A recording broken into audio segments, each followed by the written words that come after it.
Hai semua, Assalamualaikum. Jangan terkejut, bukan tak pakai tudung, pakai inner. Okay, so hari ni Mira akan buat tutorial. Tak adalah buat tutorial, nak tunjukkan cara-cara nak pakai tie bag cotton shawl daripada Galeri Ariani. So bagi sesiapa yang tak tahu, Galeri Ariani baru saja mengeluarkan cotton shawl. Kenapa dia tie bag? Nanti Mira tunjuk kenapa dia tie bag. Sebab dia ikat kat belakang. Mudah saja pakai, kain-kain cotton yang sejuk, sedap, selesa. Kiranya kain ni pula, shawl ni adalah shawl yang everyday lah, everyday punya shawl. Okay, so ini adalah shawl dia.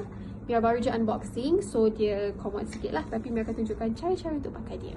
So, ini adalah dia punya bahagian muka, ini bahagian leher kalau nampak, dan ini tali yang kita akan ikat dekat belakang leher kita. So, senang je. Kalau pakai tudung tie bag ni tak perlu pakai inner pun tak apa. Tapi disebabkan Mira nak tunjukkan demo pada anda semua, so Mira pakai inner lah. Sarungkan. Dia sangat-sangat selesa. Macam kain inner, kain cotton dia. Okay. Tarik tegang-tegang je dah. Dah ni kan. Ikat dekat belakang. Okay. Dah tutup leher. Lepas tu bawa dua ke depan. Yang ni terserah pada anda. Kalau macam malas-malas kan, bila kita nak cepatkan benda ke, ini adalah tudung paling selesa, paling malas, paling cepat tapi kemas. Kita selempang je kiri kanan. Macam tu.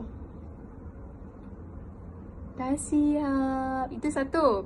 Kalau nak buat lain pun boleh juga macam ni. Tapi kalau nak cover dada kan, kita buat macam ni. Lepas tu nak buat apa lagi? Kita boleh juga, okay, kita bawa ni atas kepala macam tu. Lepas tu jarumkan dia. Macam tu lah. Senangnya. Ya Allah, selesa. Jadi kalau anda semua nak dapatkan tie bag collection ni, boleh dapatkan sebab kita ada 21 warna. Bukan satu je, 21 warna. Dia adalah material cotton. Sangat sejuk, sangat selesa. Everyday wear. Nak pakai sukan pun Mira galakkan sebab dia meresap peluh. Harga dia RM79 sahaja. Satu, keistimewaannya seperti yang Mira tunjuk tadi, dia mudah dipakai, mudah dibentuk kat bahagian muka especially. Macam tadi kan komod kan, tapi Mira tarik tegang je, dia terus nampak kemas kat bahagian muka. Dan juga material dia sangat sejuk. So, itu saja.